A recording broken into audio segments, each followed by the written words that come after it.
So good morning. The hearing will now come to order, and today's Interior Environment Subcommittee is conducting an oversight hearing on marine debris and its impact on marine ecosystems, species, and ultimately the implications for human health.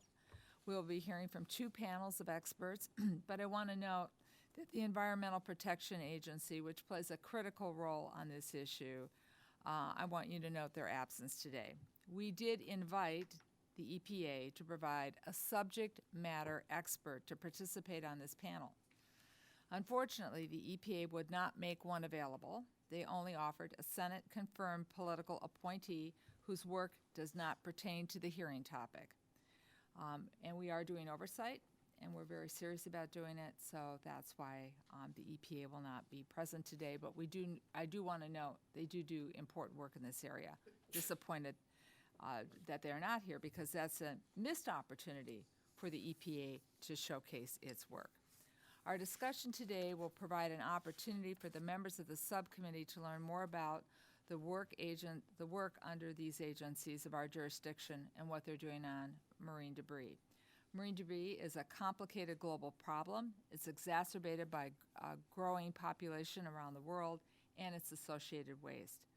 The use of plastic rapidly expanded after World War II, and now it's a major part of our daily lives. It does play a vital role in healthcare, food safety, and in transportation, to just name a few areas.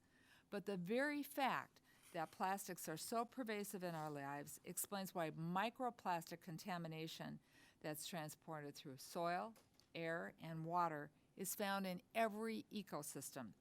Recent research even reveals plastic is being deposited in remote locations, like the peaks of the Rocky Mountains, Arctic ice flows, and that happens through rain and snow. February 2015 study published in the Journal of Science estimates that on average 18 million metric tons of plastic enter the ocean from the land every year. According to the lead author, and I quote, "It's equivalent to 5 plastic grocery bags filled with plastic for every foot of coastline in the world." I'm going to repeat that. Just close your eyes for a second. 5 plastic grocery bags filled with plastic for every foot of coastal line in the world. Fish and Wildlife Service website outlines 6 of the top 10 items found in coastal waste comprise of plastic: food wrappers, plastic bags, and plastic bottles. At one time, plastics were thought to be an animal-friendly alternative to using ivory and tortoise shells. But now we know the harm that they can do to wildlife.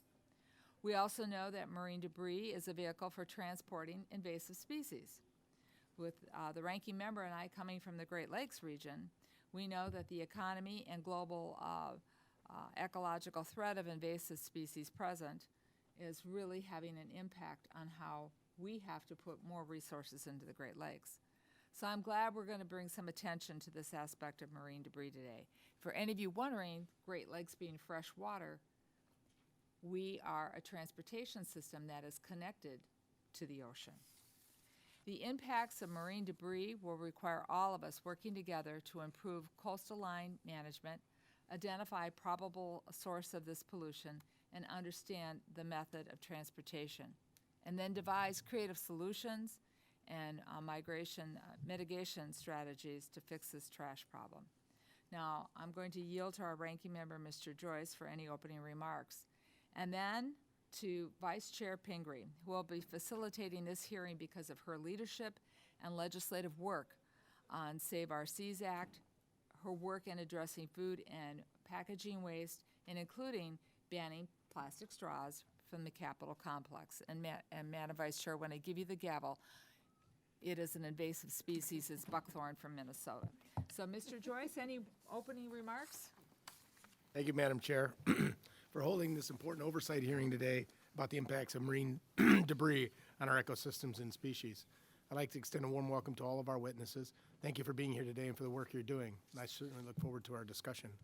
The Marine Debris Act became law in 2006 and was updated last year, Among other things, this act established the Interagency Marine Debris Coordinating Committee, a multi-agency body responsible for streamlining the federal government's efforts to address marine debris.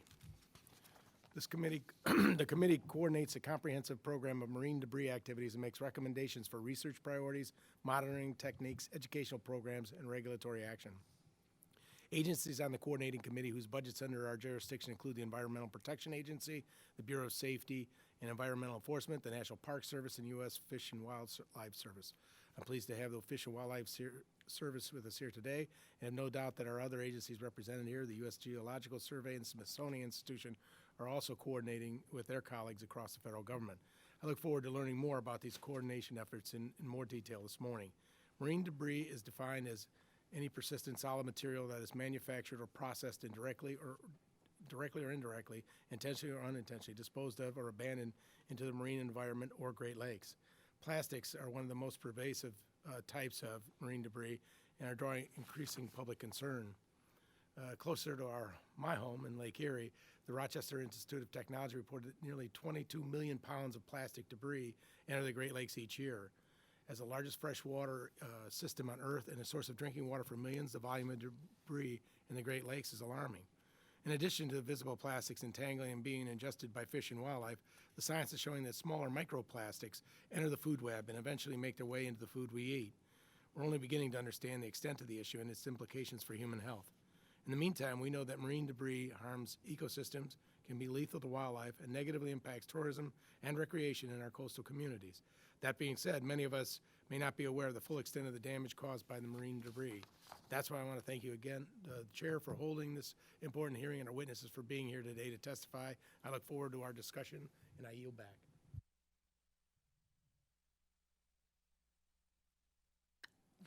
Got that.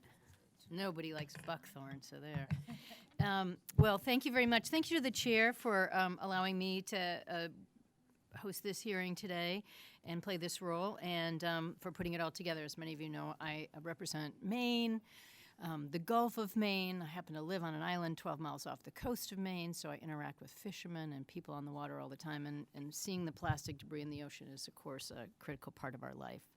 According to the United Nations, as we've already talked about, every minute the equivalent of a garbage truck full of plastic is dumped into the ocean. That's more than 8 million metric tons a year.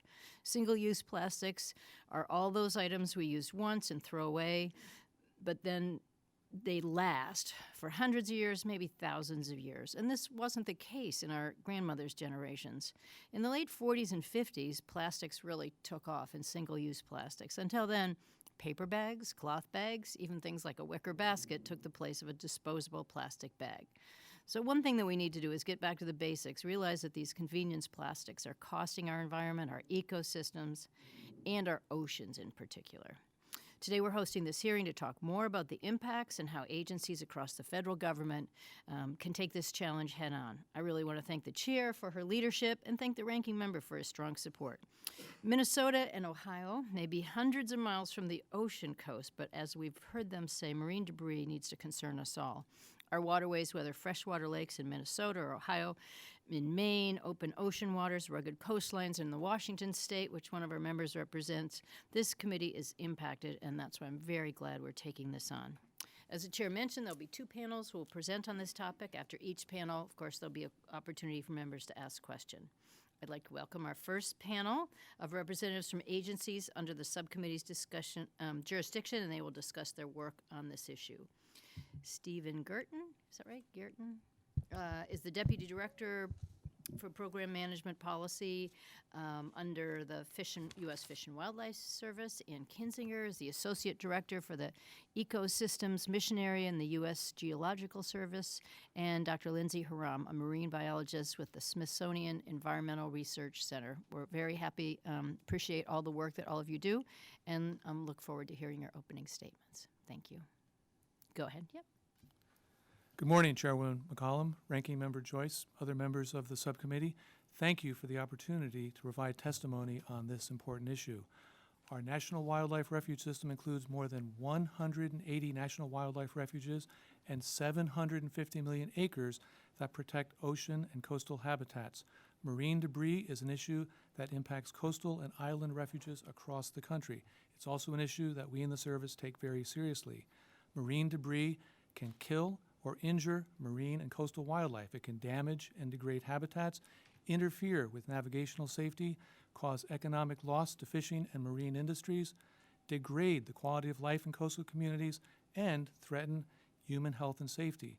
Main species at risk include sea turtles and seabirds and marine mammals like whales, dolphins, seals, and sea lions. There are three main types of marine debris that impact wildlife: plastics, derelict fishing gear, and abandoned and derelict vessels. Plastics, such as bottle caps, balloons, and lighters, are often mistaken for food and may be ingested accidentally by wildlife, leading to injury, impaired health, and death in wildlife. Seabirds are especially vulnerable to plastic pollution, and a recent study has found that plastic has been found in 90% of all seabirds. In addition to plastic ingestion, other debris such as packing bands, balloon strings, rubber bands, six-pack rings, and mesh bags can lead to entanglement. Entanglement affects many types of animals: 44 seabird species, 11 pinniped species, 31 invertebrate species taxa, and 6 turtle species have reported being entangled in marine debris in the U.S.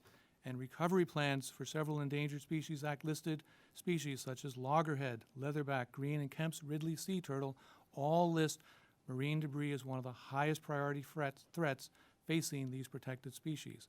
Plastics can also break down into microplastics, and these and associated toxins can be ingested by many species, moving through the food web, and we're still assessing the health risks caused to wildlife and humans.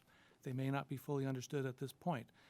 It is believed that there's an enormous amount of plastic in our oceans, as previously mentioned this morning, and every year these are causing significant negative impacts to coastal, marine, wildlife, and habitats. Derelict fishing gear.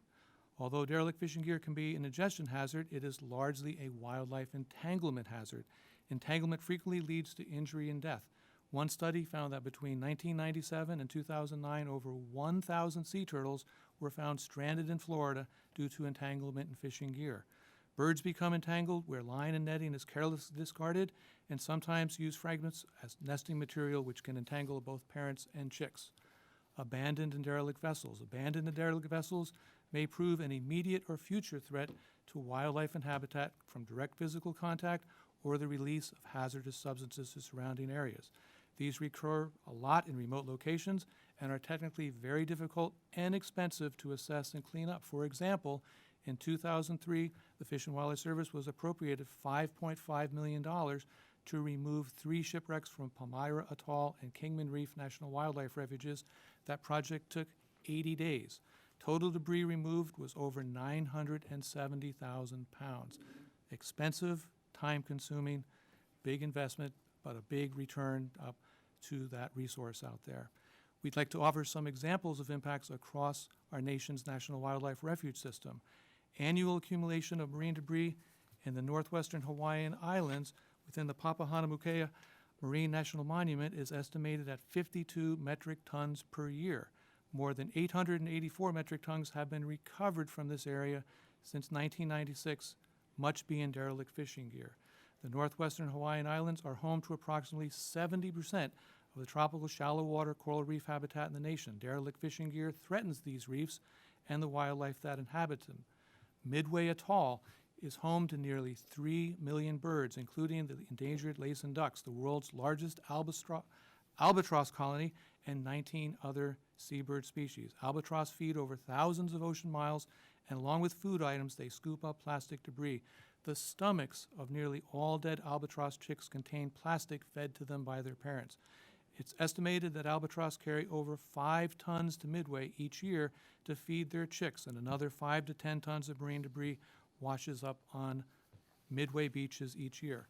For another example, in 2017, Hurricane Irma delivered a significant blow to the communities and wildlife of the Florida Keys, leaving behind a significant amount of marine debris, including an estimated 1,800 vessels that were sunk and over 150,000 traps reported lost by lobster fishermen in the Keys.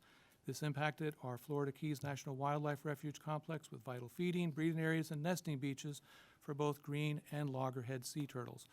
As part of a larger supplemental appropriations package from your committee, we were appropriated $15 million of the $200 million total for debris removal due to damages from Irma and other hurricanes impacted a couple of summers ago. This is very important to us as a wildlife management agency, and it's very important for our constituent groups, particularly anglers, boaters, and wildlife viewers. Scope of marine debris and its impact is serious and beyond the ability of a single agency to address alone. The Fish and Wildlife Service is all in to educate our partners, work across the federal family and other constituent groups, and we thank you for your interest in addressing this, and I'm out of time. Madam Chair, thank you. Thank you very much. Kinsinger, yes, thank you. Chair McCollum, and Ranking Member Joyce, and the rest of the members of the subcommittee, thank you very much for this opportunity to testify today regarding research and development on the part of the U.S. Geological Survey. Although we currently do not have an extensive program in this area, marine debris is becoming an increasingly important issue in the management of Department of the Interior lands and species, and we anticipate increased programmatic efforts in this area. The role of USGS is as a science agency of the Department of the Interior with a mission to provide unbiased scientific information to federal and non-federal resource managers and planners, emergency response officials, and the public. Debris and the breakdown products of debris are receiving increased attention due to the possible impacts on fish and wildlife, particularly in the marine environment. The DOI is responsible for numerous coastal and estuarine units of the department that have documented or potential impact from marine debris. In addition to these land management responsibilities, the department is responsible for migratory birds, interjurisdictional fish, federally listed species, and certain marine mammals, all of which may be impacted by marine debris. Over the past 10 years, USGS has published numerous marine debris research in the following 3 areas. The first is coastal surveys. This research involves shoreline and benthic surveys for marine debris in Hawaii, Alaska, the Caribbean, Gulf of Mexico, Mediterranean, and the Pacific Islands. These studies were designed to establish baseline conditions on specific lands important to the DOI, to understand trends in marine debris accumulation over larger geographic areas, and to characterize composition and transport of marine debris. Many of these surveys involve the use of volunteer through citizen science programs. Second, species impacts. We've conducted studies focused on the incidence of ingested marine debris by sea turtles and seabirds, including the albatross. The purpose of these studies was to quantify the occurrence of marine debris in the digestive tract of species that utilize marine food resources. In this way, we can begin to understand whether marine debris ingestion impacts the survival of individuals as well as the persistence of populations among species of concern. Third area is contaminant research. We've examined the incidence of contamination in ingested marine plastics, including those sorbed onto the plastics and those leached from the plastic. The purpose of these studies was to begin to understand if marine debris is a source of contaminants such as endocrine disruptors that can harm species directly or indirectly through increased mortality. Although USGS and many other science organizations have conducted research in these areas, there are many, many unanswered questions that remain related to the potential for marine debris to pose harm to lands or the species managed by the Department of Interior and other federal agencies. Some of these questions include, what are the impacts of marine debris on these coastal and marine ecosystems and habitats for fish and wildlife species? What are the impacts of marine debris on the food webs of many important species?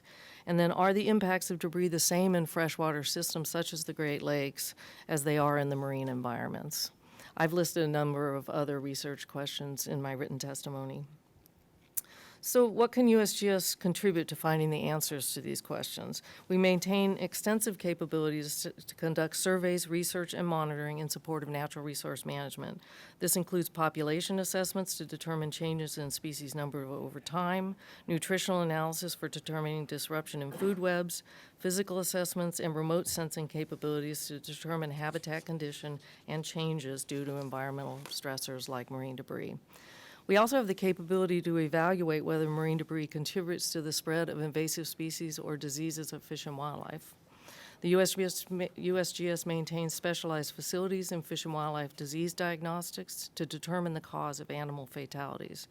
We also use advanced genetics and genomics to detect and track new species and wildlife diseases using environmental DNA, or eDNA. Finally, the USGS has also invested significant resources in developing invasive species detection, tracking, and control technologies that may be important in understanding and managing the secondary effects of marine debris in global ecosystems. Thank you for the opportunity to testify today, and I look forward to answering any questions you may have. Thank you very much, Dr. Harem.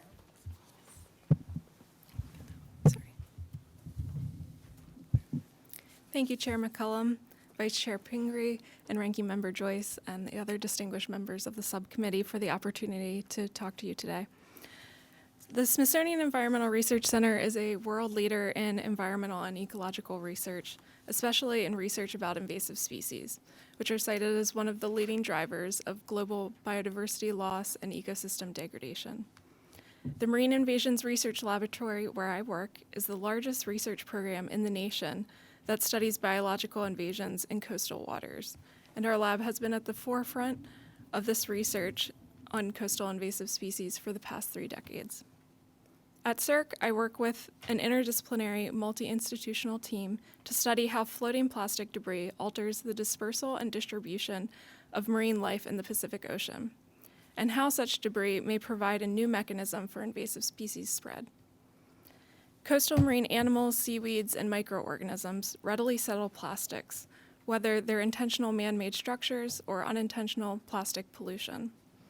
Because some plastics are very buoyant, they can support entire communities of marine species floating at the ocean's surfaces or just below. And because many plastics do not readily break down, they can transport these attached living communities for years, long distances across oceans.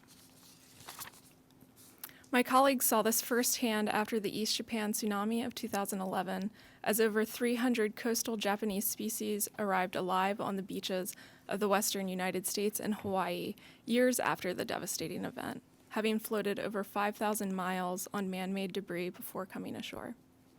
The Japanese tsunami debris work established that coastal species can survive these long-distance, multi-year journeys across oceans on plastic debris, which highlights the potential of this substrate as a new vector of species invasions.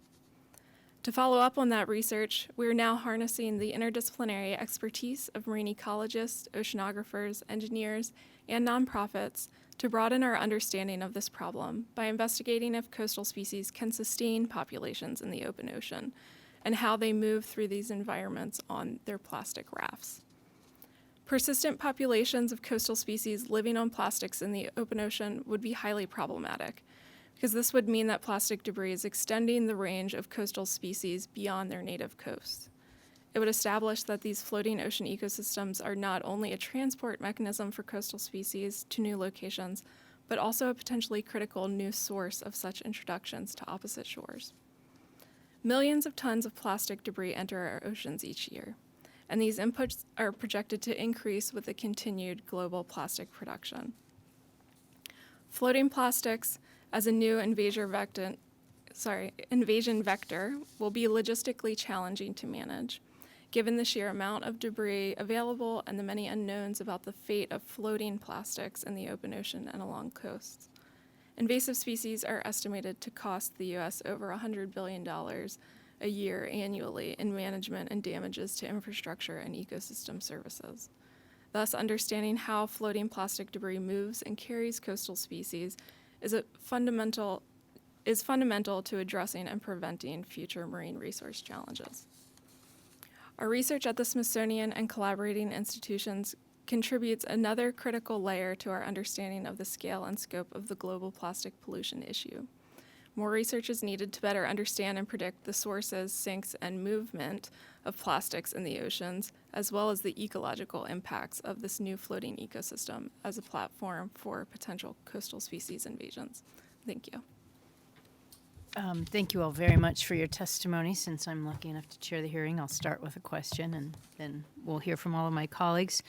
I'll start with something easy-ish, I guess. As I said, I represent the coast of Maine, and this summer I had a chance to go visit one of the protected islands that houses a large group of puffins. Now, If any of you ever want to spend some time looking at the cutest thing ever, please come to visit Maine and see our puffins. And this is a colony that was reestablished in a wonderful way. They'd almost gone extinct, and then by a lot of hard work over the years, it's been reestablished and is now relatively vigorous and healthy. But I think we know seabird populations in general have declined. We have a seabird crisis. This island is home to several varieties of terns and gulls, all of which are challenged in different ways. The National Academy of Science study found that almost 60% of all studied species of seabirds have eaten plastics, and predicts that by 2050, 99% of seabird species will ingest plastics, and you mentioned that. So, just in a simple way, what are we doing on seabird populations in particular? You talked a little bit about how they're transporting. And secondly, if especially those two of you who work for agencies can help us think a little bit about, like, what kind of standards, metrics do we have, and recommendations are being made into the future?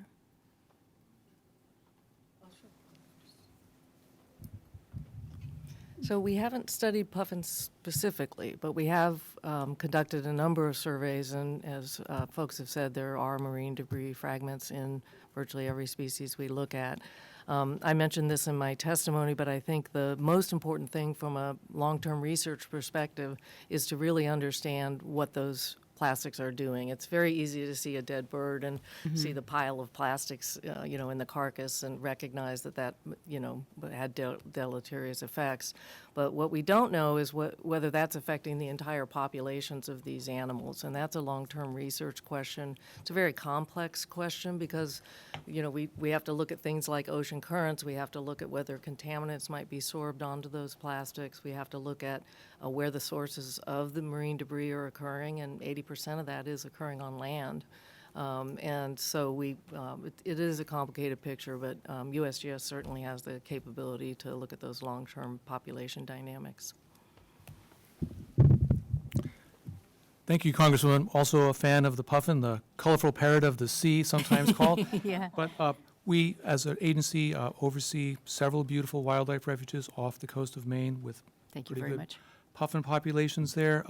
As a land manager, our ability to influence this is really going to be our ability to work with our partners, the state fish and game agencies, the other members of the federal family, volunteers.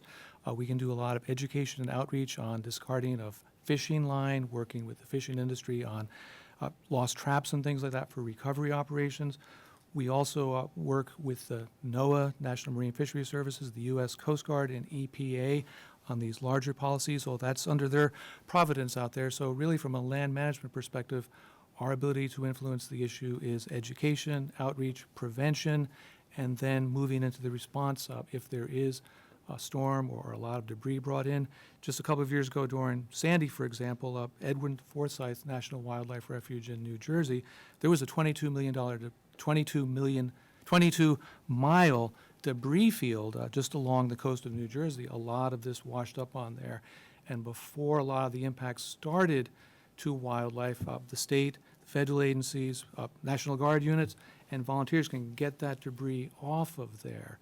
So really a combined arms approach, a shared vision to getting it done, and working with our partners at the table here, and turning to our congressional leadership and those appropriations to help us get it done as well. Yeah, and I guess that would be my quick follow-up question. When you said we're not that clear about what happens, we know they ingest it, would you say that's an area that we need further research and investment to better understand exactly what the impact is? Yes.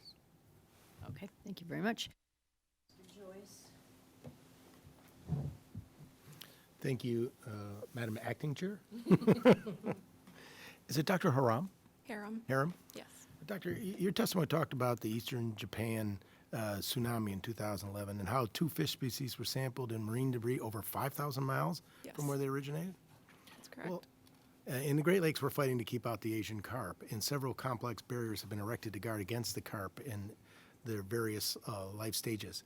Given your expertise with marine debris as vectors for the spread of invasive species, including fish species, is it possible that debris could be a vector for Asian carp, and whether the barriers already in place might be overlooking that debris? So what happened with the tsunami debris is that there were 2 derelict vessels that carried fish from Japan to the West Coast. both of which were partially submerged during that time period, allowing for there to be essentially a small tide pool. In one of the boats, a small tide pool developed, so the fish were able to sustain during that journey. In the other vessel, it was a much larger vessel, and there were over 20 fish found within the vessel. But again, it was derelict. So unless there are major issues with derelict vessels going through the Great Lakes, it wouldn't necessarily relate in the same way. But certainly there is opportunity for fish to get beyond barriers. When you think about smaller fish, we know that bait buckets carry a lot of invasive species, including larval fish, I imagine would be included in that community. So there, you wouldn't necessarily see the same sort of dynamics going on, but certainly you could, low probability though, get species being transferred beyond barriers that are already in place. Yeah, ours weren't necessarily coming in from the ocean to the Great Lakes, but certainly up the Mississippi and the tributaries to the Great Lakes. Right. And so you're worried that one of these might facilitate as a Trojan horse to bring things in. You know, we had the problem with the zebra mussels with bilge water before. Yes. Yeah. So certainly we're trying, Yes. we've been looking at all the different ways of which we can prevent this from happening, so. Yep. And larval fish within ballast water, bilge water is still a problem as well to consider.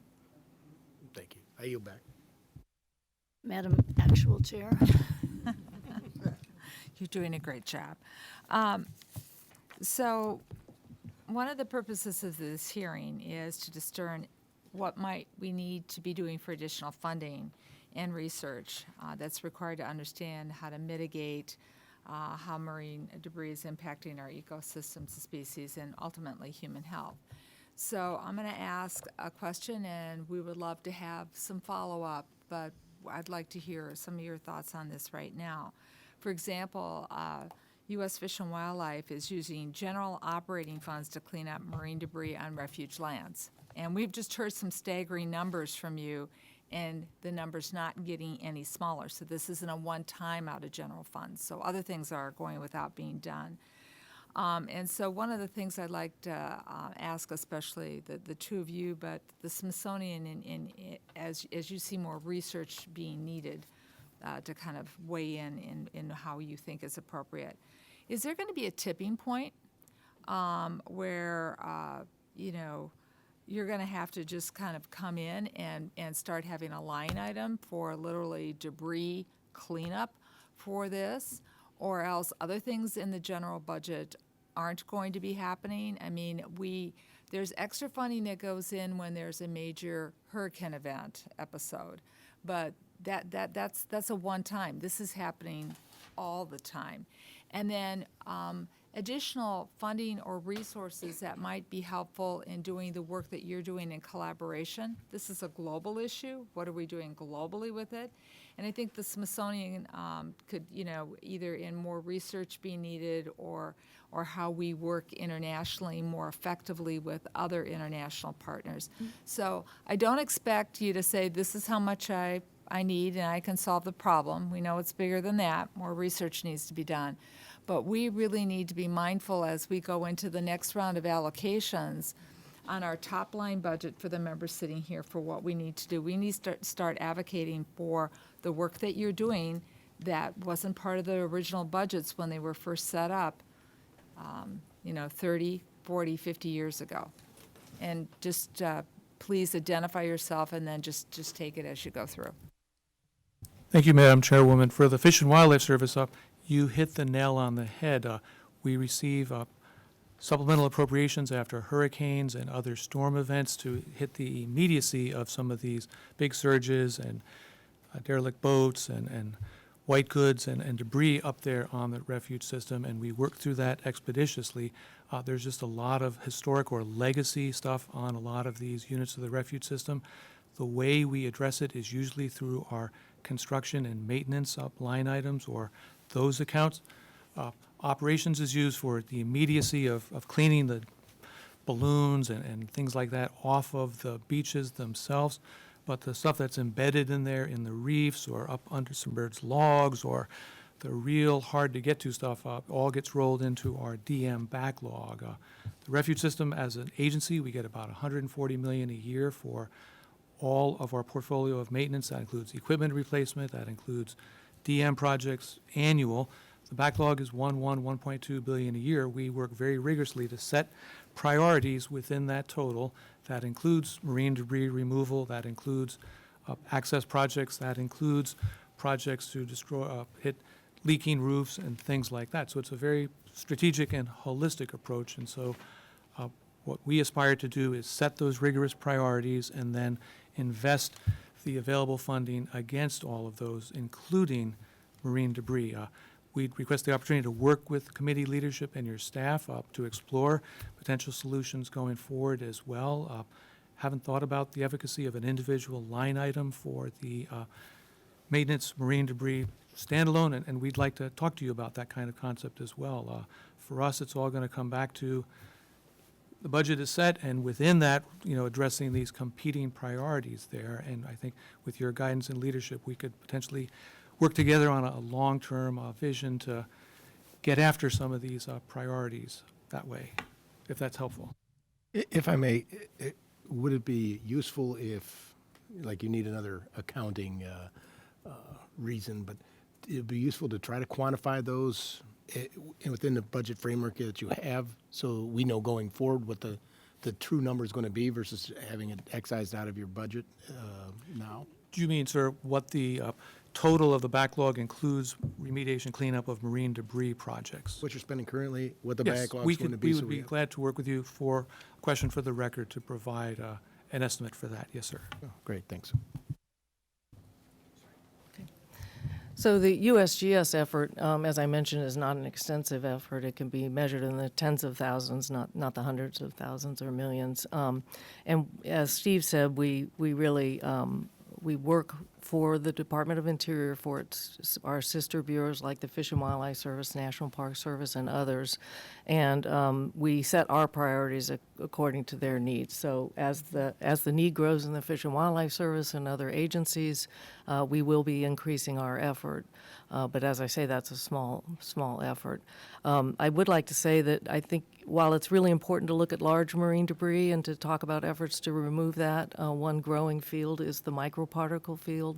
Much more difficult to deal with in some ways. Microparticles are perhaps a greater issue in the Great Lakes than in other environments. You don't see quite as much of the large fragments and fishing debris, but you do see beads, microfibers, films, and those sorts of things. So understanding their effects on the food chain and understanding perhaps the role of contaminants and sorbing to them, I think would be major new areas of research. Like Steve, I haven't thought about whether a line item would be the way to go, but certainly we can have some conversations and get back to you on that for the record. And from the Smithsonian side of things, so the project that I'm working on is based off of grant money, so it's a finite budget. And as we've worked through this project, there have been many new questions that arise, which will require more money, certainly. So currently, because our study site is in the middle of the Pacific Ocean, it's very expensive to get out there, and we rely entirely on nonprofits and citizen scientists to collect debris for us. Ideally, in the future, we would like to be able to actually conduct experiments. And if we could do that in the field, that would provide us so much power to be able to speak to what is going on with coastal species actually being able to establish and sustain in the middle of the ocean, which previous to the tsunami debris effort, we didn't think was possible. So this is really a new realm of ecological research that we're embarking on, but we have a finite budget at this point.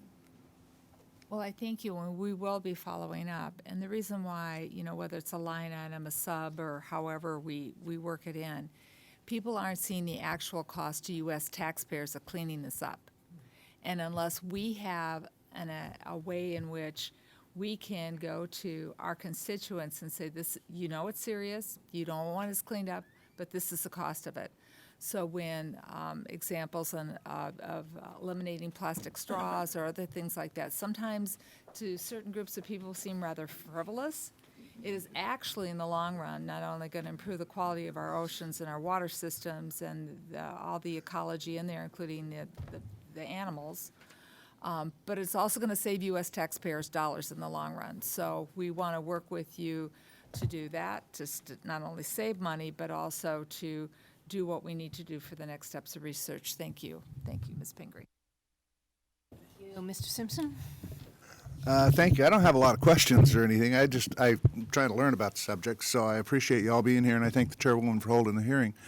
And in fact, I'd like to be here for the next panel, but I got to go to another hearing. So, but it is a fascinating subject. The one question that comes to my mind is, what do you do with all this crap that you get off the beaches and other places? I mean, how much of it ends up back in the ocean? How much of it should we send to Nevada? And With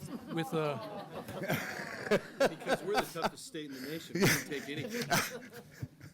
Congressman Simpson, a lot of the heavy metals, if we pull a shipwreck off, iron and all, that can eventually move its way back into the recycling stream. If it's usable, can be repurposed for other items.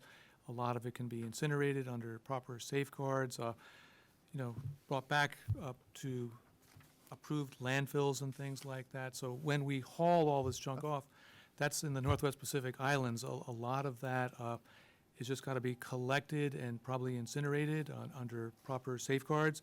Or the heavy stuff, we'll try to sell it on the junkyard market or whatever. Some of these boats, hundreds of tons of iron, could be a valuable commodity, and that can be put back into good production.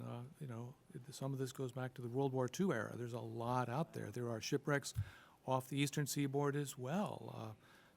And there's just a lot out there. And conversely, some of these provide great habitat for many fish species as well. And we go out and sink old subway cars and old target ships and all to provide some reef. So we're looking for that balance to recycle, reuse what we can, but for our purposes, for the refuge system, get the junk off the near reefs, the backcountry, the beaches, and get those habitats so our anglers, our boaters, and the recreating public can also enjoy that resource. When you mentioned earlier in the Keys that there were, how many boats did you have that were sunk? There were an estimate of up to 1,800 vessels were sunk along the Keys after Irma. Those are fishing boats, private boats, some commercial boats as well.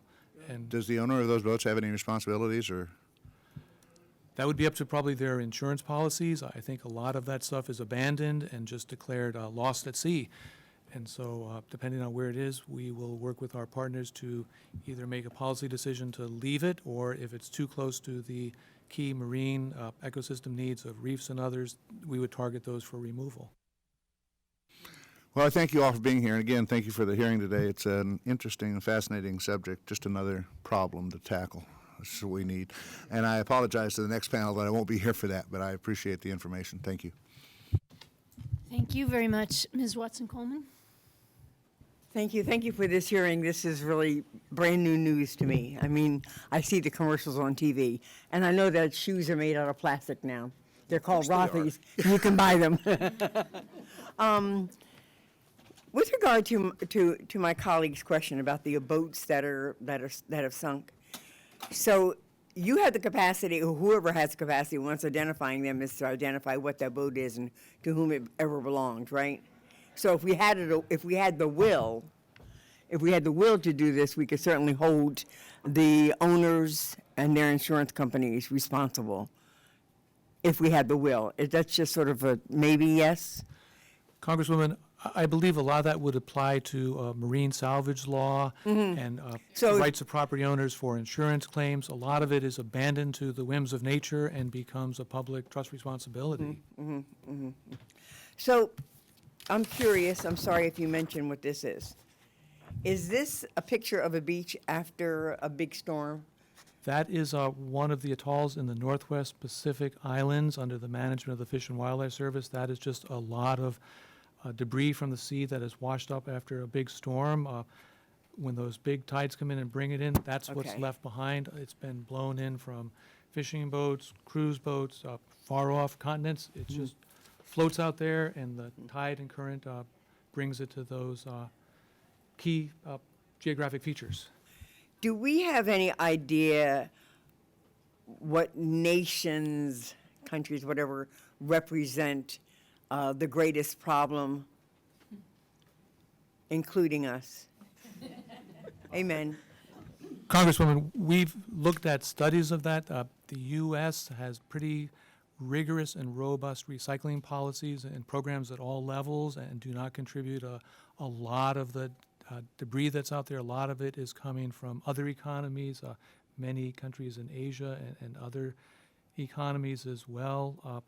And I think the consensus research would point where a lot of the source of this is coming from elsewhere, but then the tides and everything bring it to us. So is it coming from derelict fishing equipment or other sort of sources? A lot of it, Congresswoman, is plastic bags and children's toys that get discarded. If there's a shipwreck, that contributes to it. If there's a lot of current and tidal action out there, fish lines and long lines can get entangled. It's all points of Is things there? that get caught. Thank you. Excuse me. I don't even know how much time I have. Oh, is there any international sort of council community that talks about this issue and attempts to come up with some solutions, recommendations? And are all of the sort of offending entities engaged in this discussion?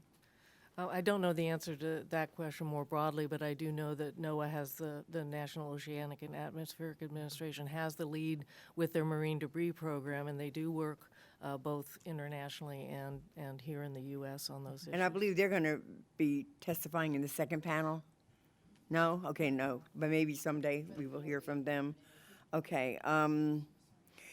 Is anyone looking at, and this will be my last question, is anybody looking at the human impact of all of this? Like, we eat the things that come out of the ocean. Has there been any studying done on the impact to the health and safety of our eating some of the seafood that obviously has been infiltrated? So for the most part, USGS focuses on the ingestion of those marine debris and the microparticles in the fish that people eat. But I'm not aware of what efforts are going on in the human health arena. That's a little bit outside our purview. Interest to me. I thank you. I yield back. Oh, they're about the international collaborations.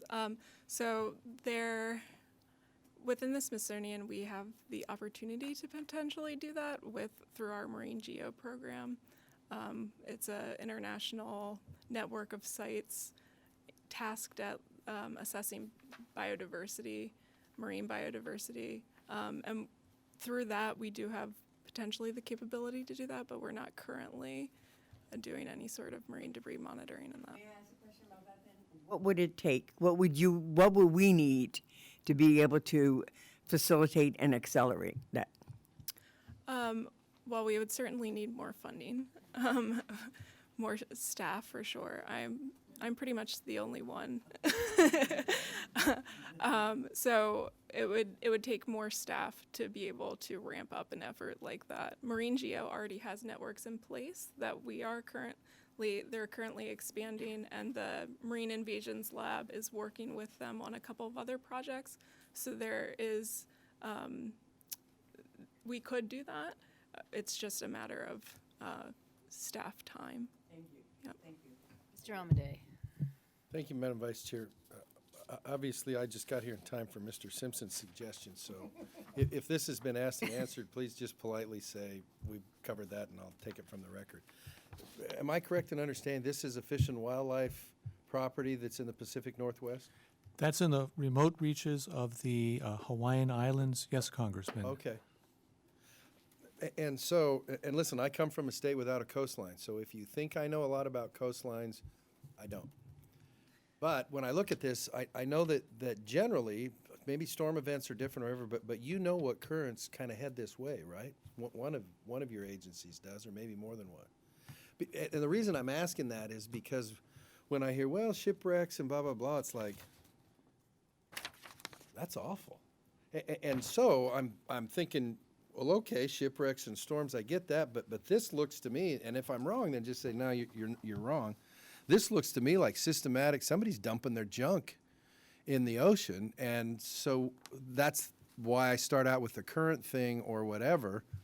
This is somebody dumping their stuff in the ocean on kind of a systematic basis, isn't it? Much of it?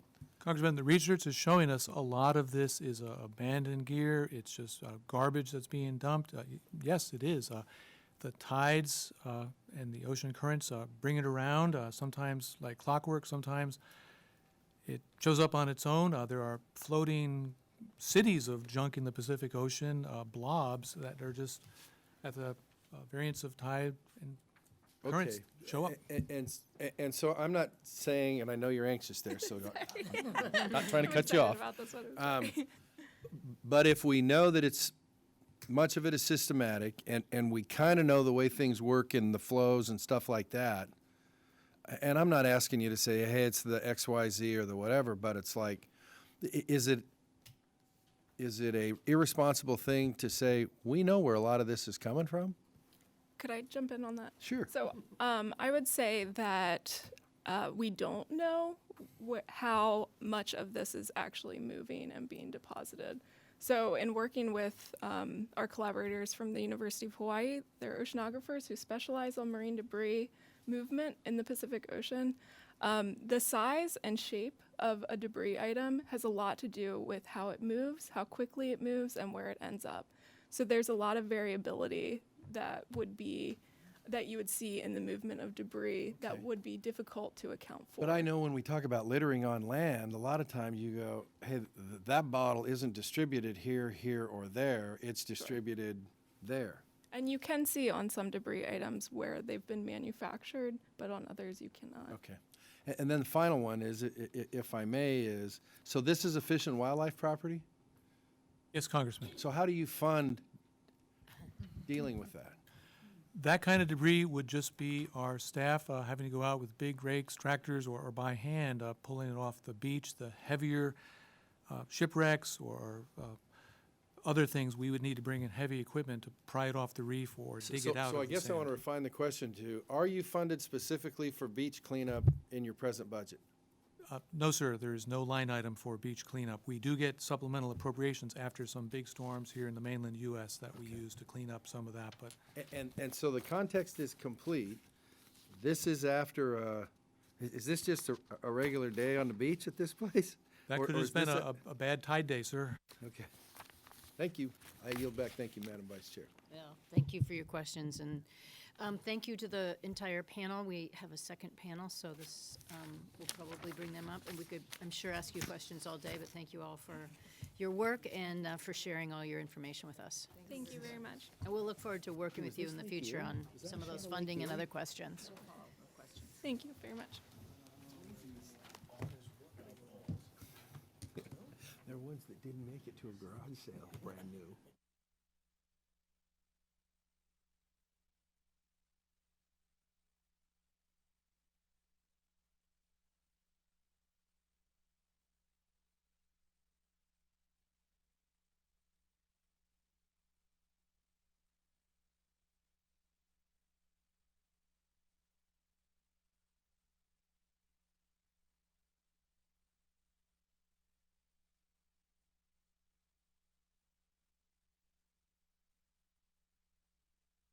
Introduce the next panel, just to keep us moving. Thank you very much for being with us here today. We have Dr. Chelsea Rahman, who's the scientific advisor for the Ocean Conservancy and assistant professor at the University of Toronto. Christy Levitt, who's the plastics campaign director for Oceana. Thank you very much. And I'm very excited to have from my home state, Dr. Patricia Matry, is that right, Matry? She's the senior research scientist at the Bigelow Laboratory for Ocean Scientists, and we're very proud of the Bigelow Lab and really excited that you're here. So which one of you wants to start, and we'll just go, how about left to right? Sure. Is this on? Yes? Okay. Good morning, Chair McCollum, Vice Chair Pingree, Ranking Member Joyce, and the other members here. I'm thrilled to have the opportunity to share my expertise with you on this important issue and to help facilitate the use of science to inform policy. For the sake of time, I will summarize the current scientific knowledge about plastic pollution, but I note that my written statement provides additional information about the state of the science on this topic. My name is Dr. Chelsea Rahman. I'm an American citizen working abroad as a professor in ecology at the University of Toronto on the Great Lakes. I have been researching plastic pollution for more than a decade, beginning with the first scientific expedition to the Great Pacific Garbage Patch with the Scripps Institution of Oceanography. I also serve as a science advisor to the Ocean Conservancy, a leading marine conservation NGO. In my capacity as a science advisor, I work with the organization to develop scientific research priorities and to distill scientific findings into information that can be used to inform change. With the scientific community, my laboratory is globally known for our research on plastic contamination in the environment, as well as the effects of plastics on wildlife. We study plastic debris across the United States, including in the San Francisco Bay, the Chesapeake Bay, and in the Great Lakes. We also measure plastic ingestion in animals, exposure of humans to microplastics via drinking water and seafood, and the effects of plastic pollution on animals and ecosystems. Because my lab focuses primarily on effects, I'm going to spend most of my time telling you what we know about the effects of plastic pollution. But first, I want to start with the presence of plastic in the environment. At this point, there is no scientific doubt that plastics are a widespread environmental contaminant. That is why we are here today. You've all seen images of plastic pollution strewn across beaches and floating in the middle of the oceans. For microplastics, we estimate that there are between 15 and 51 trillion microplastic particles floating on the surface of our oceans. These particles are found in large concentrations in Arctic sea ice and also in the deep sea sediments in the oceans. Animals consume this plastic, and in fact, nearly every scientific study to look for ingested plastic in organisms finds it. In our own work, for example, we find microplastics in several species of Great Lakes fish, including sometimes 100 pieces per individual animal.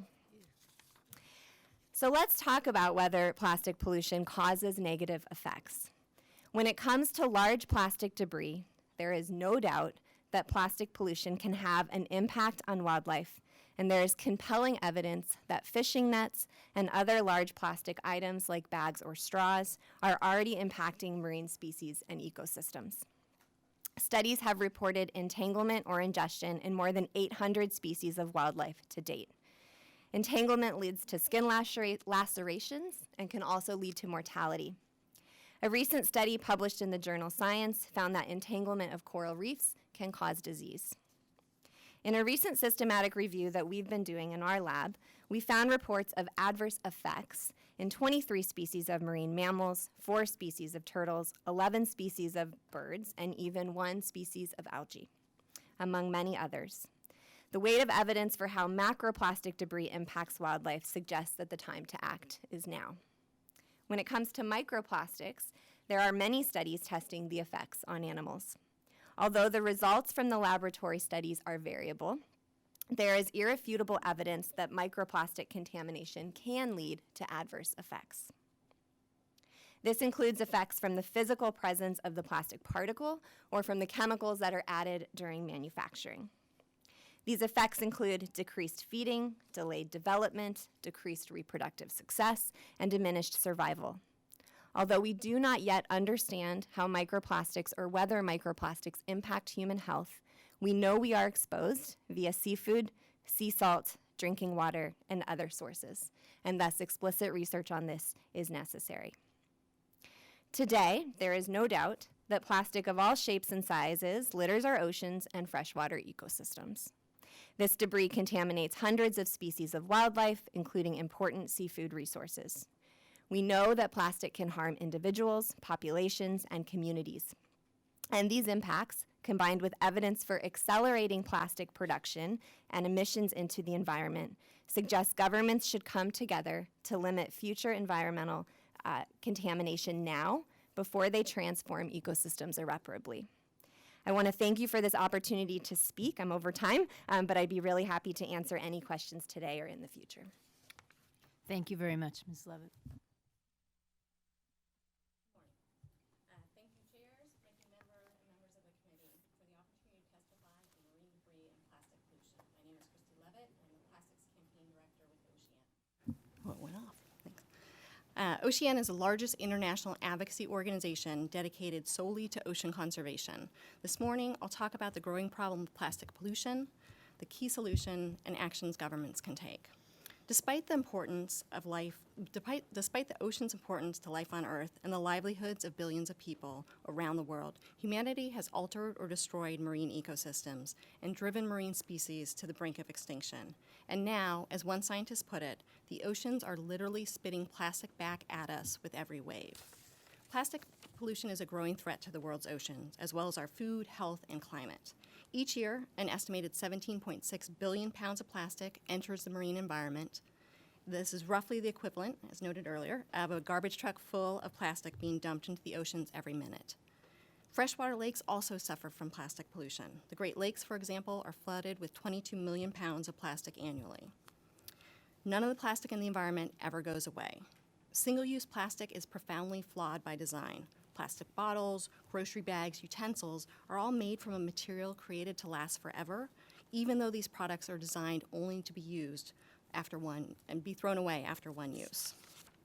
Plastic pollution is everywhere. Scientists have found it floating on the surface of the ocean, washing up on the world's most remote coastlines, and even sitting at the deepest part of the ocean.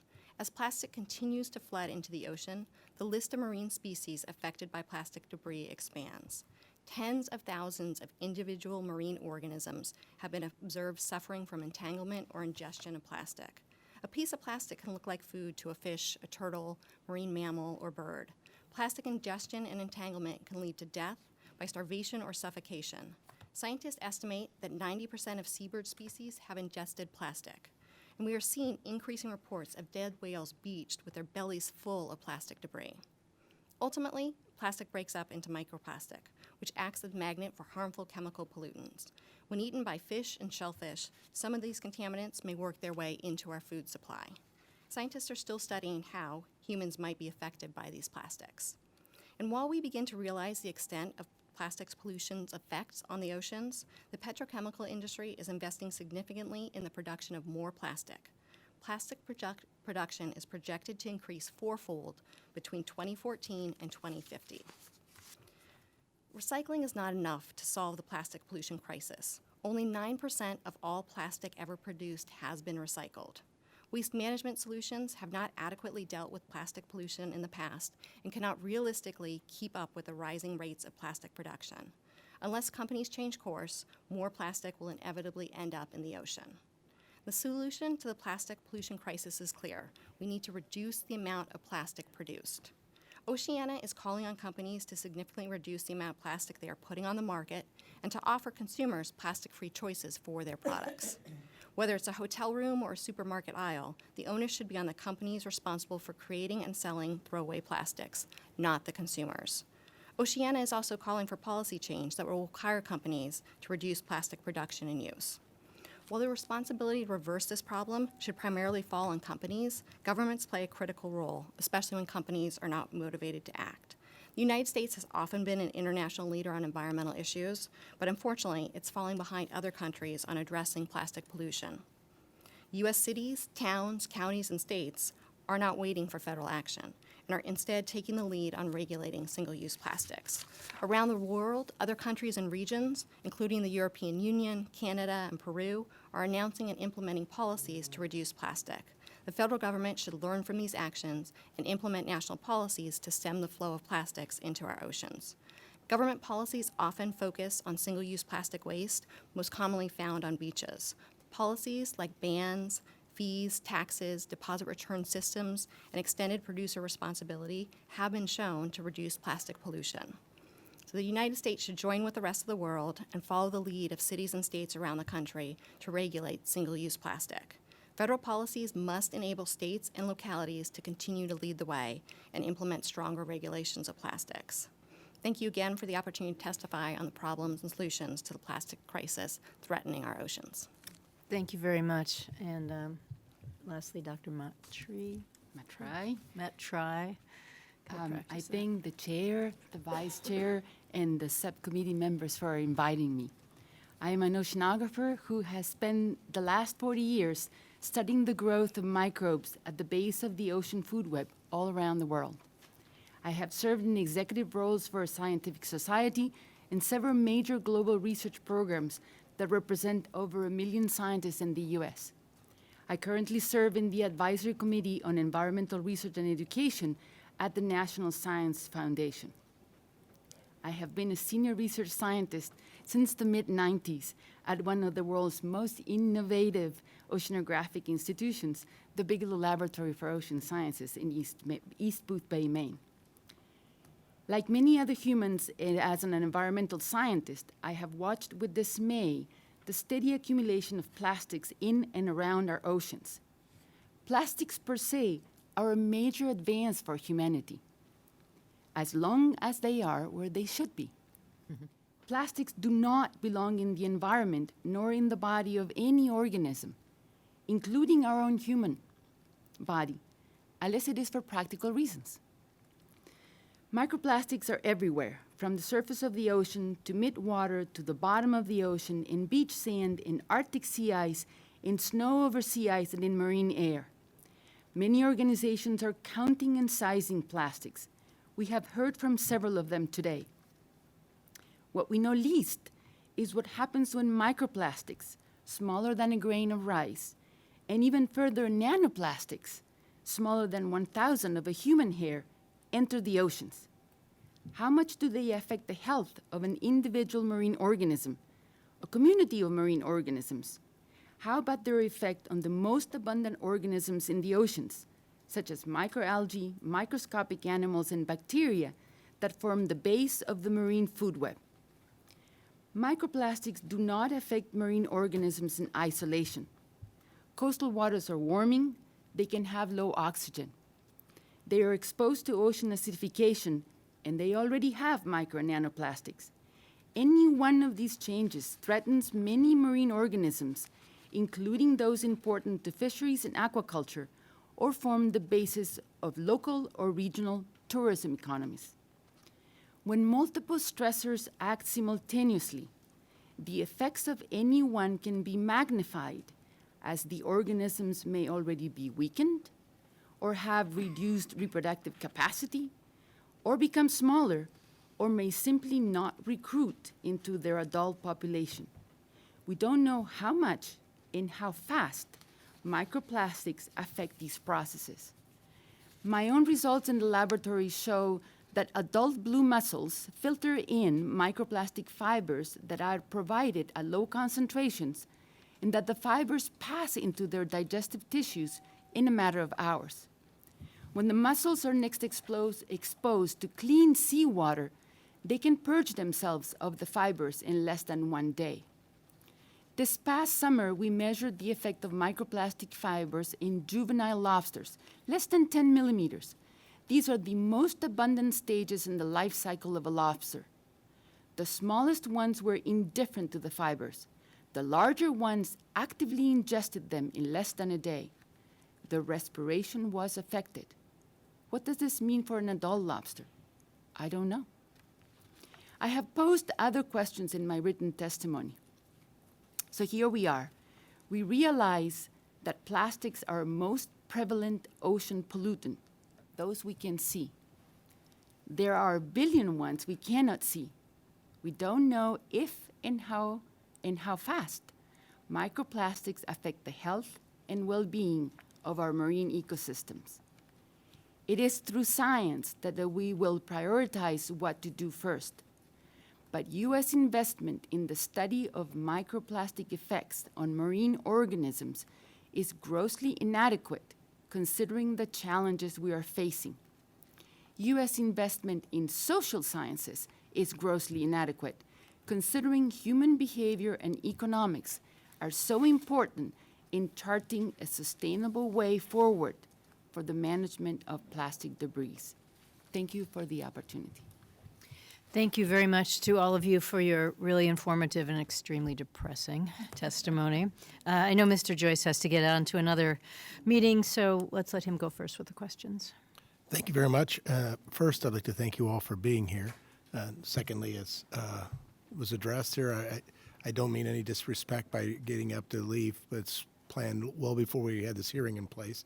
And lastly, I've been accused by some over here on my side of being a one-trick pony for the Great Lakes. So as I direct a question to you, Dr.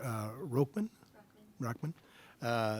it's something that you said that startled me. And I was just this summer on the Lake Guardian and saw some of the work the EPA was doing and found out that there's microplastics getting into the food chain there.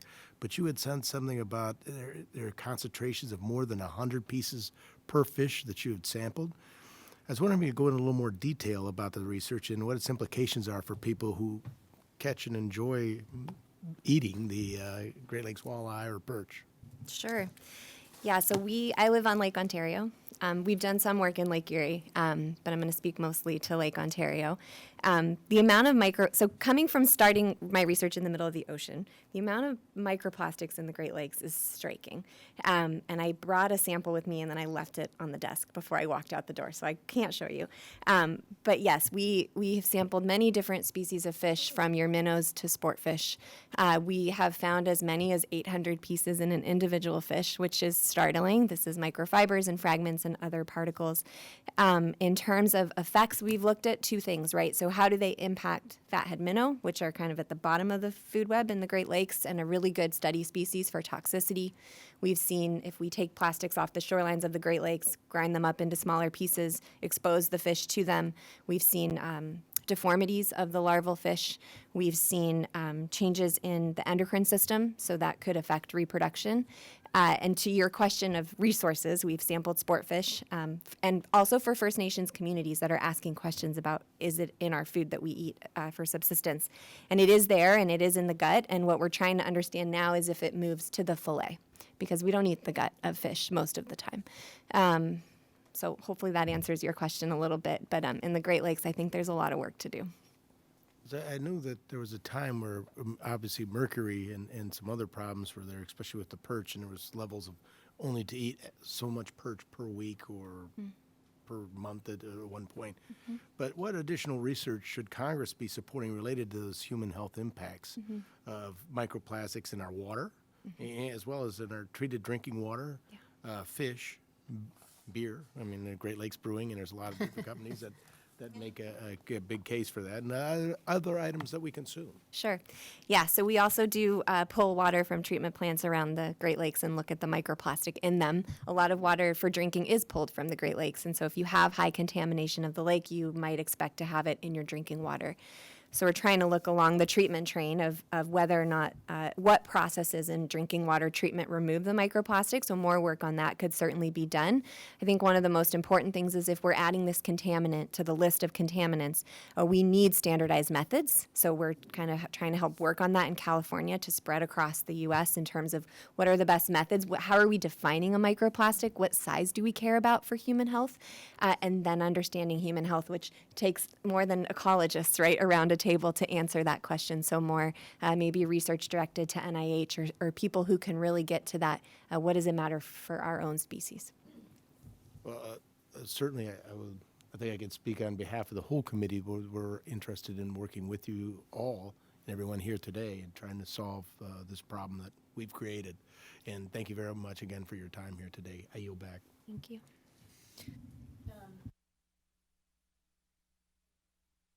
After you're gone. Exactly.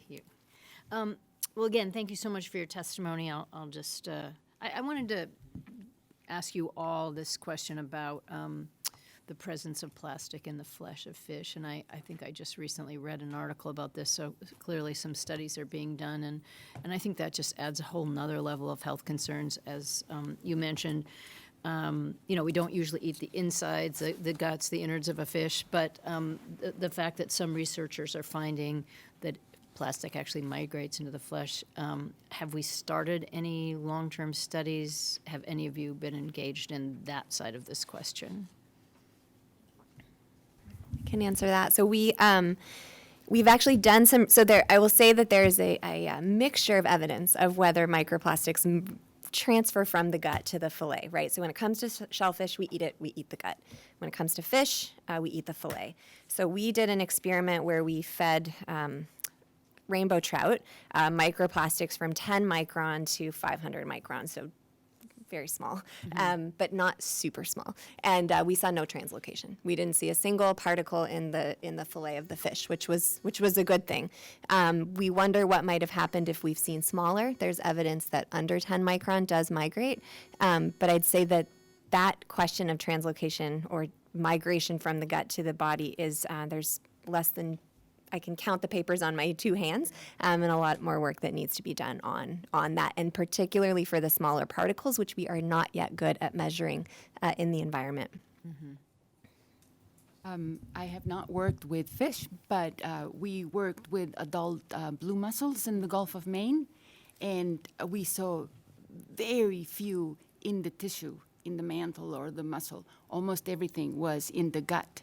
And because we specifically looked at fibers, because fibers are the most abundant of all the microplastics, their size is larger than, they're in the millimeters rather than the tenths of microns or smaller. It is impossible for us to say that in the natural environment there might not be fibers which are stuck, let's say that way, to the other tissues and rather than the gut itself. But in our experiments, we did not really see them, even though we digested lots and lots of mussels outside of the gut. And just to clarify, since that is a shellfish, we are eating the gut. And even though you suggested that you could pretty readily flush it out when you're in non-contaminated water, a lot of times they're harvested and there isn't a step there. And not with other shellfish, clams, other kinds of shellfish that don't have a cleaning process, right? So, yes, indeed. If they are collected from the natural environment rather than from aquaculture, they may not be exposed to have the opportunity to be exposed to clean water. If they are in aquaculture, they might be able, and they actually readily do, in order to get rid of sand and all other things that we don't like when we eat oysters or clams or whatever it is. Yeah. But naturally, no, they would have to be followed by a period when there were just no microplastics or no microfibers, and that doesn't seem to be the case. And I'm sure that's an important point to mention to all the eaters out there that most shellfish does go through a process of flushing before it's sold to the consumers because, as you said, mussels have grit and other things in them, little tiny pearls that we don't want to eat. Anyway, so one other quick question. And again, thank you so much for really all the work you're doing. And as so many other members of the committee have talked about, I think we want to get at the root of what other research should we be doing, what kind of funding should be out there, and your input is so helpful in that. I know we had a bill in 2015. I think Mr. Pallone worked on it, and that was the microbeads in cosmetics, banning those, and people have paid a lot of attention to that. Because they were such a unique cause of pollution and problems. Now, just because we banned them in 2015, how's it going out there? Is that still a big component of what we see, and are they still being widely used? So I can speak to local research in Lake Ontario in that when they were banned, so we used to find that microbeads, as in the government that was doing the research, but we used to find that microbeads were about 20% of the particles in our surface water samples. Since, and because in the Great Lakes, remember, it's concentrated and they're not diluting the way they do in the ocean, so you do see them.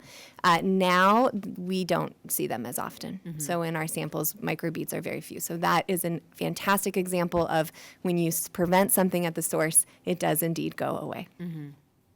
Great. In the Gulf of Maine, I don't count. I do experimental work to try to get at the effects of the microplastics.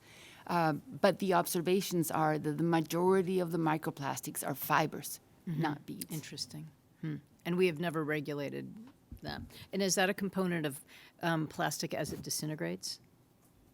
The majority of fibers come from textiles, from carpets, from tires, and also disintegration of nets.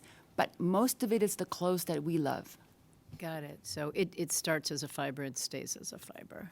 And I think that is a good example of how, when we deal with something on the national level, we can actually make an impact on it. And it was dealing with microbeads, right, as you said, right at the source. So we need to look at other plastic pollution and deal with it in the same way, whether we're looking at plastic bags or we're looking at bottles or we're looking at some other type of single-use plastic. That is a good way to address the problem. Okay, my last editorial comment, and then I'll turn it over to the. But the nice thing about this is that it does seem like many of these issues that we're dealing with have a substitute. We just legalized the growing of hemp for fiber, and a lot of people don't know that they're actually wearing a garment that has, synthetic materials in it, or that would have plastic fibers. We're looking at all kinds of other, wood fiber-based plastics that will disintegrate more quickly. And it does seem like there are a lot of options out there. So another important area would be research into how do you have things that could be single-use, but they do actually disintegrate, and more information to the consumer, because a lot of times people have no idea that, they're wearing clothing that will choke a turtle. I don't know.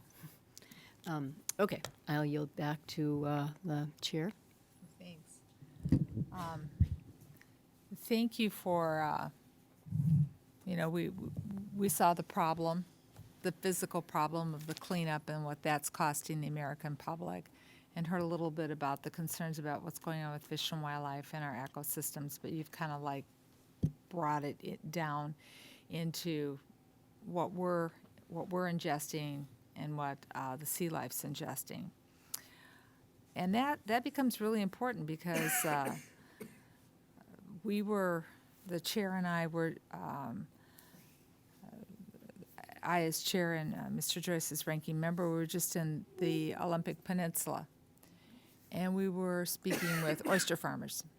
And they're under a lot of stress because of the acid that's building up in the ocean and the warming of the ocean.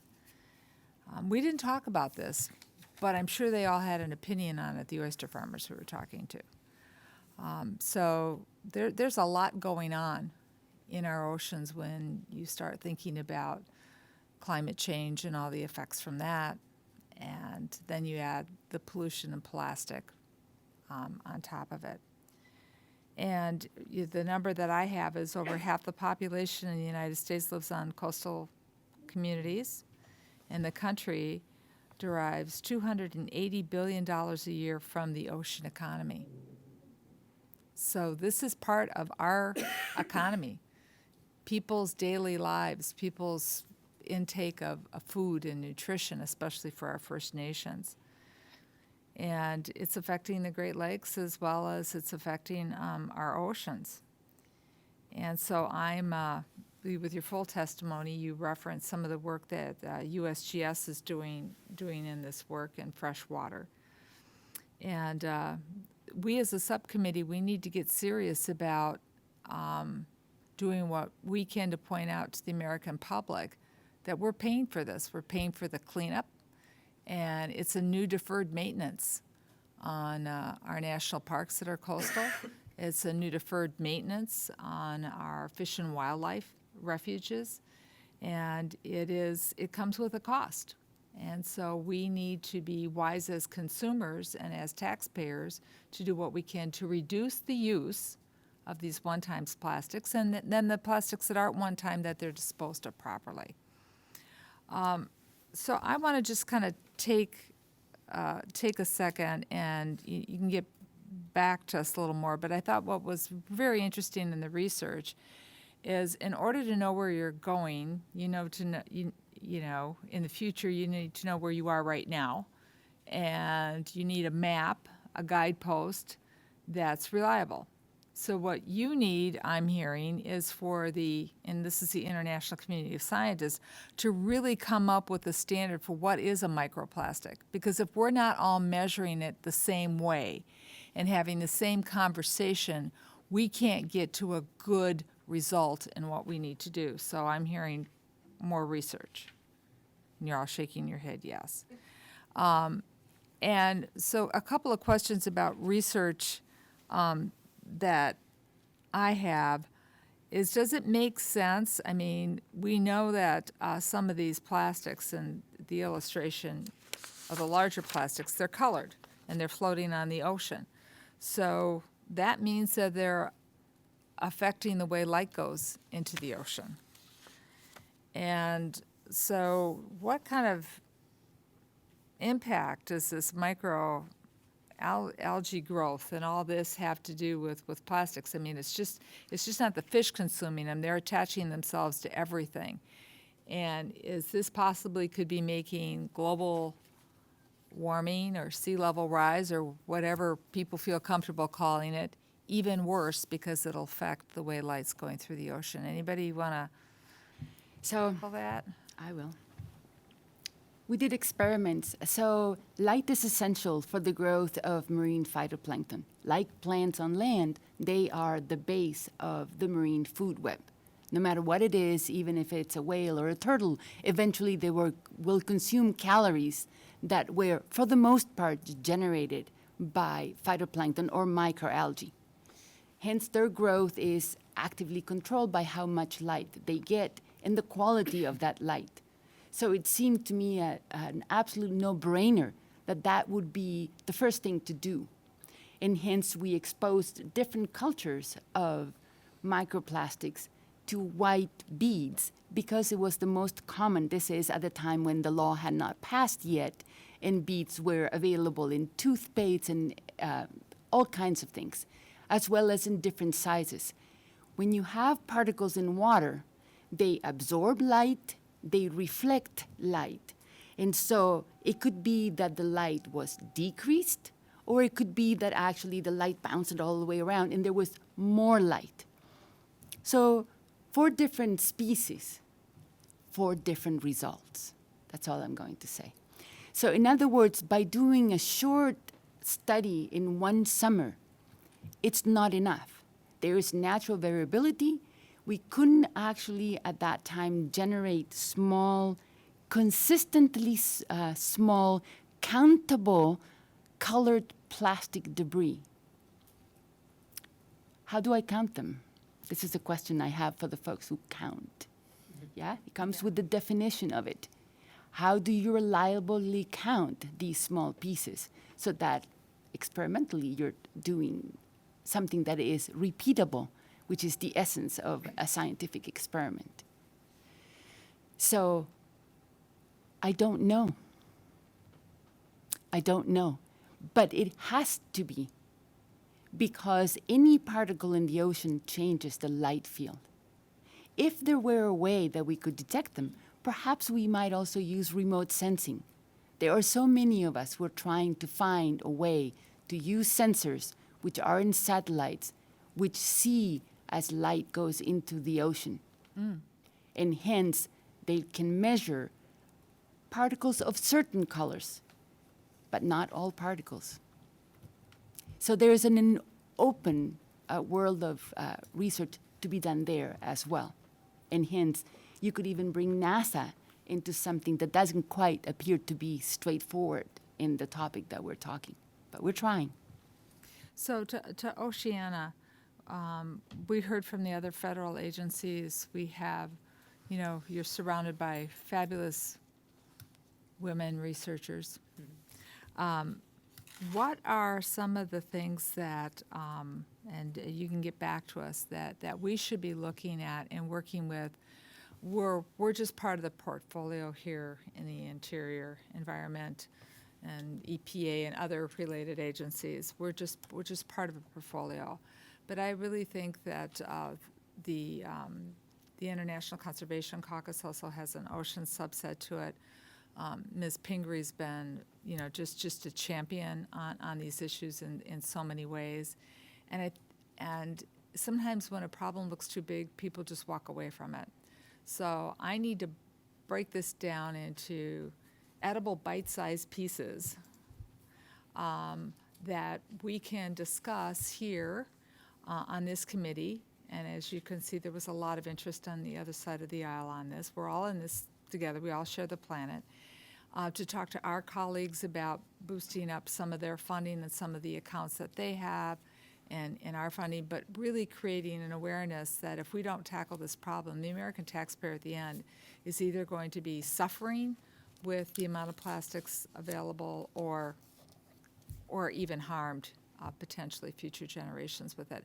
So does Oceana, I mean, you're kind of like, everybody knows who you are when you get interested in this, and you have outreach every place. Do you have an idea of how we could work with our research partners, nonprofit partners, and our federal agency partners to start to tackle this problem? A few ideas, and I'm sure we can get you more as well. But as a committee, you have your particular jurisdiction over different agencies. Investing more in the science and research, as we've talked about today, that seems like a very important role. Investing in fully funding EPA's Trash-Free Waters program, not under this subcommittee's jurisdiction, but the NOAA Marine Debris Program is also important to be fully funded. So those are some specific programs that exist that would be important to continue funding, potentially even expand what they do. In addition to that, for very specific committee thing, I love that you all have water here today. Be good for the full committee, if you haven't already, to follow the House Natural Resources Committee that no longer has water bottles on the dais during committee hearings and during markups. So that's a small step to take. And then thinking bigger than that is we need to both educate more people about the problems of plastics. People see it. My 9-year-old understands this is a problem. My mom understands this is a problem. So people are aware that there is a problem with plastics. They see the pictures of the turtles, of the whales, and they need to know what to be able to do about it. So giving people the ability to, whether that's influencing national policy or working on the very local level and getting their city to take an action, those are all ways that people can get engaged. The other thing that people as individuals can do is to work as consumers and use their voice as consumers to get companies to give them more plastic-free choices. So I think then as a committee and members of Congress who are interested in this issue, having forums where people can talk about these problems, having if you get to legislation down the road that addresses more of these problems, all of those would be important things to do, and giving people the tools to be able to make an impact. Well, Ms. Pingree, any closing comments before we put the gavel down? I think I'm just very appreciative that everyone has taken the time to help us work on this issue today, and thanks for all your great work. This'll be a buzz. We have the gentleman from Nevada fully engaged now. But we are. But sometimes if it's not something that's, as Shelley is on the coastline and I've been to visit, you see the pictures, it looks like it's overwhelming, you think somebody else is taking care of it, and they're not. That's been the whole problem. We always think someone else is going to take care of it. We have to take care of it. It's our responsibility. Thank you very much for your testimony today. With that, the hearing is closed.